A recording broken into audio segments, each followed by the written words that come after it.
사실 이렇게 여러분들은 어떠셨을지 모르겠지만 저는 이제 어렸을 때 읽은 기억으로 가장 기억에 남는 거 혹은 가장 재미있고 좋았던 기억으로 남아있는 고전 소설 작품이 홍길동전이었거든요. 뭐 그렇지 않습니까? 일단 신나잖아요. 그렇게 활빈당 만들어서 나쁜 놈들 빡 진치하는 거, 이 어린 마음이 얼마나 즐거웠겠습니까? 통쾌하고 도술도 그렇고 뭐 이랬었는데 이게 아닌 겁니다. 이게 읽다 보니까 이거 사실 가장 실망스러웠던 작품 혹은 가장 실망스러웠던 인물이 홍길동전이었어요. 뭐 여러분이 읽으신 홍길동이나 저나 그렇게 다르지 않았을 텐데 활빈당으로서 가난한 백성들을 위해서 이렇게 싸우던 의적 아닙니까? 그리고 신분제와 호부 허용하지 못하는 서름 때문에 집을 나가서 뭐 이렇게 하는 거니까 이제 신분제 차별에 대한 비판 뭐 이런 것도 있고, 그 다음에 이제 신비한 도술로 답답한 세상을 주유하던 그래서 이제 신나게 해주는 이 탁월한 능력자이기도 하고, 그 다음에 새로 나중엔 율도국이란 나라를 만든 혁명가이기도 하니까 이건 사실은 이제 저 같은 사람이 봤을 땐 정말 야 이거 최고의 소설이야, 최고의 인물이야 라고 할 법한 건데 다시 읽어보니까 전혀 아니더라고요. 이를 악물고 말해야 됩니다. 전혀 아니더라고요. 먼저 이제 홍길동이 이제 호부 호용하지 못하는 한에 대해서 이렇게 많이 얘기를 하죠. 진짜 많이 얘기를 하거든요. 그리고 이제 바로 이런 이유 때문에 홍길동에 대한 이 연구자들의 해석이나 혹은 교과서적으로 이렇게 알려진 해석이라고 하는 거는 신분제 차별에 대한 비판이다. 혹은 이제 사회 개혁을 지향하는 소설이다. 심지어 국가 질서의 정면으로 대결하는 소설이다라고 하는 평까지 있습니다. 뭐 그럴 보이잖아요. 겉으로 본 아까 홍길동의 인물들을 보면은. 그런데 저도 그렇게 알고 있었는데 하나하나 따져보면 그렇지가 않더라고요. 일단 호부형하지 못하는 한은 계속 언급됩니다. 이 문장이 그렇습니다. 신이 본디 천비소생이라 그 아비를 아비라 못하옵고 형을 형이라 못하오니 평생 한이 맺혔기에 집을 버리고 도적의 물에 참여했사옵니다 라고 하는 얘기를 병조 판서될 때까지 틈만 남은 얘기를 해요. 근데 이렇게까지 했으면은 나중에 이제 병조판서가 되거든요. 그럼 병조판서가 되거나 아니면 병조판서가 안 되더라도 상감하고 만났을 때는 이것 좀 고쳐주십시오. 이렇게 얘기를 해야 되지 않을까요? 고치기 위한 뭘 해야 되지 않겠어요? 왕 만나서 한마디도 안 해요. 병조판서가 된 다음에 금방 내려놔요. 이거 고치는 게 목적이 아니었던 거예요. 그 다음에 율도국에서 임금이 되잖아. 거기에 율도국으로 넘어간 뒤에는 신분 얘기는 하나도 안 나와요. 신분제 얘기가. 너무하다 싶을 정도로 잡히고 병조판서 올라갈 때까지만 호부 호용하지 못하는 한을 얘기하고 된 다음에 뭔가 할 수 있을 만한 때 아무것도 안 하고 아무 얘기도 안 한다는 거예요. 이쯤 되면 이거 배신 아닌가? 이런 느낌이 이렇게 살짝 드는 거죠. 근데 여기까지야 이제 살짝이죠. 뭐 까먹었을 수도 있고. 우리도 많이 보잖아. 이거 하겠습니다라고 건재에 올라가지고서 다 까먹고서 딴짓하는 사람들 많이 보니까 뭐 그럴 수도 있지라고 생각을 할 수도 있습니다. 근데 이 사람이 이제 활빈당을 데리고 이제 뭐 이렇게 털어가지고 관가를 털고 이래가지고 그걸로 이제 이렇게 못 사는 사람들 도와주고 뭐 이런 얘기가 나오죠. 그런데 제일 먼저 턴 데가 어딘지 아십니까? 해인사예요. 해인사. 활빈당하고 제일 먼저 턴 데가. 근데 약간 당황스럽습니다. 왜냐하면은 승려들은 조선시대의 신분이 천민이죠. 호부호용하지 못하는 이런 한을 가진 자라고 한다면 그 신분제 차별에 대해서 맺힌 게 많은 사람인데 이 사람이 제일 먼저 터는 게 천민들 사는 곳을 턴다는 거예요. 아무리 거기에 뭐 먹을 게 있고 뭐 어쩌고저쩌고 이유가 있어도 그렇지 이 사람이 정말 신분제에 대한 감각이 있는 사람인가? 이 감각이 좀 의심스럽지 않습니까? 털 데가 좀 많아. 근데 그걸 왜 천민 집단부터 터냐는 거야. 저 사람들도 자기랑 비슷한 천민인데. 그 다음에 이제 상감을 만나가지고서 자기가 이렇게 계속 이제 전국 팔도에 가짜 홍길동 이렇게 만들어가지고서 이제 활빈당 데리고서 이제 소동을 일으켜가지고 이제 조정에까지 가서 상감을 만나는 데까지 가지요. 상감을 만난 다음에 하는 대사가 이렇습니다. 무례배들과 함께 관할을 치고 조정을 시끄럽게 한 것은 신의 이름을 드러내어 전하께 알리려는 것이었사옵니다. 이 활빈당 데리고서 무례배라고 했지만 활빈당을 데리고서 했던 일이라는 게 임금에게 자기 이름을 알리기 위해서 만들었던 쇼, 스펙타클, 구경거리라는 뜻이죠. 스펙타클이. 그런 스펙타클한 쇼였다라는 거잖아요. 이렇게 되면 활빈당은 뭐예요? 쇼의 백밴드가 되는 거예요. 백댄서가 되는 거죠. 이게 활빈이야? 활빈을 한다는 게 이런 거였어? 사실 활빈은 그냥 내건 명분에 지나지 않았던 거고 속내가 이거였다는 거예요.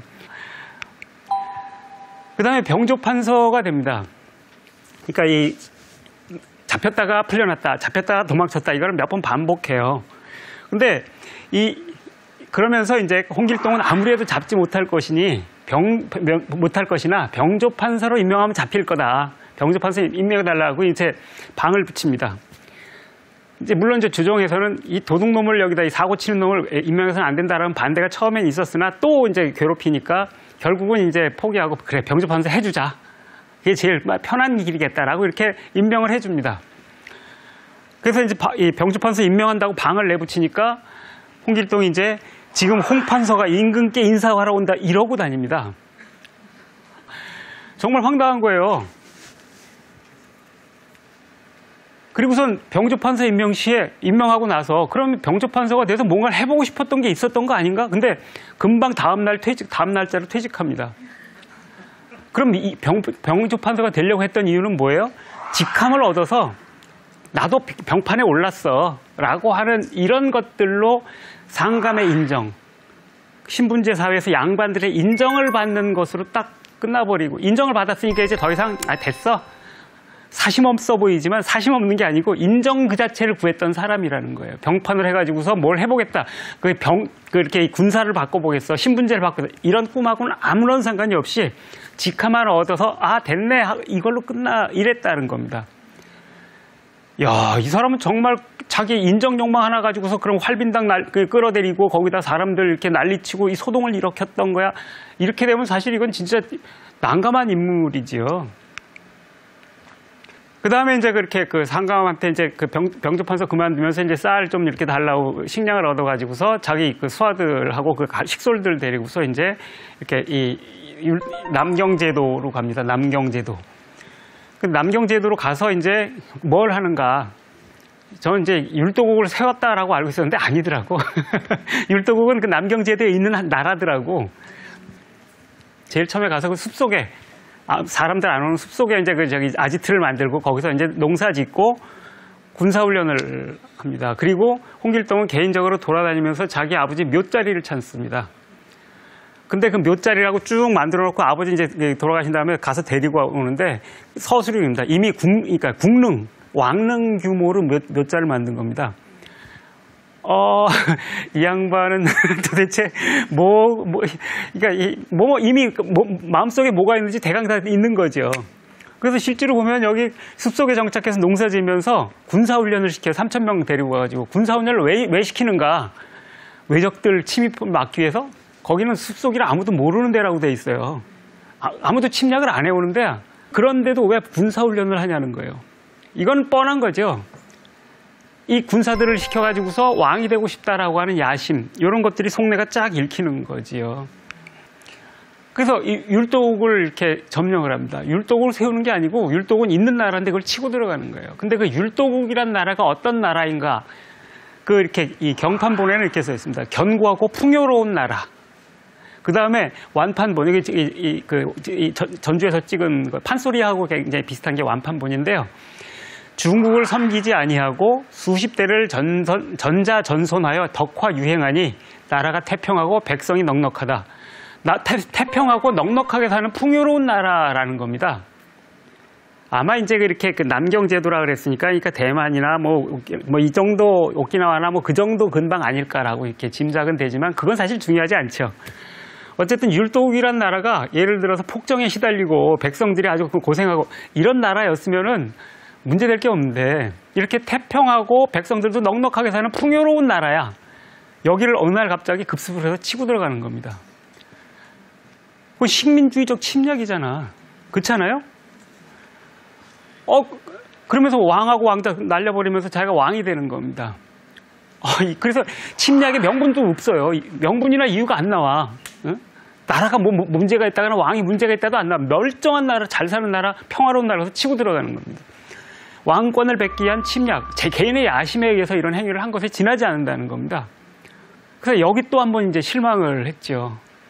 근데 그렇게 가기 전에 그 남경제도 갔을 때 그 율도국 치기 전에 이제 그 홍길동이 이제 혼자 약재를 구하겠다고 이제 이렇게 그 망당산이라는 숲속에 들어가서 약초를 이렇게 구하러 다니는 장면이 나옵니다. 근데 약초를 구하러 다니는 와중에 울동이라고 부르는 괴물, 다운표 쳐서 괴물입니다. 괴물들을 몇 명이 이제 저기 있는 걸 발견을 합니다. 그런데 그 괴물들이라고 하는 게 그 모습은 비록 사람이나 짐승의 무리가 분명하다고 판단을 합니다. 문장이 이상하지 않으세요?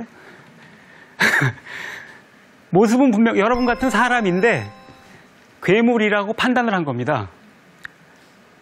조금 난감하죠, 그죠? 왜 그걸 괴물이라고 판단하지? 아마도 낯설게 생겨서 다르게 생겼을 테니까. 남경 사람들이니까 피부색도 다르고 형태도 조금 다르잖아요. 이랬을 가능성이 크죠. 거기 원주민일 가능성이 큽니다. 어쨌건 간에 원주민이든 아니든 사람이나 모습이 사람인데 짐승의 무리가 분명하다라고 해서 내 두루 다녀보았으나 이 같은 것은 처음 보는 것이라 내 이제 저것을 잡아서 세상 사람들에게 보이리라. 이런 생각을 하고 거기다가 활을 쏴가지고서 그 울동의 두목을 치명상을 입히고 몇 마리를 이렇게 죽입니다. 왜 이 울동들은 홍길동한테 덤벼들어서 다치게 하거나 해꾸질한 것도 아니야. 아무 짓도 하지 않았어. 다만 저렇게 조금 짐승의 무리라고 판단한 것만 가지고 아무 해를 가하지도 않은 데다가 활을 쏘고 덤벼들어서 죽인 겁니다. 이거 조금 문제가 있지 않나요? 근데 여기서 그치지 않고 이제 도망간 것들을 찾아 다음날 그렇게 이 소굴로 찾아갑니다. 그래서 한바탕 싸움으로 모든 요괴를 다 죽여버리고 요괴가 사는 곳에 들어가서 남은 요괴까지 모조리 죽였다. 모조리 죽인 거야. 아무 해도 가지 않았는데. 뭐 이런 사륙이 아니야. 학살이에요, 학살 이런 거는. 그리고서 거기 돌문 옆에 있던 그 두 여자마저 계집 요괴인 줄 알고 죽이려고 했는데 여성들이 이제 잠깐 우린 납치됐은 사람들이에요 라고 해가지고 안 죽였다 그러는데 나중에 데려다가 자기 두 처로 삼아요. 여자마저 계집 요괴인 줄 알고 죽이려고 했다 그러면은 요괴들이라고 자기가 생각했던 사람들하고 구별이 잘 안 되는 정도로 비슷한 사람이란 뜻이잖아요. 사람들을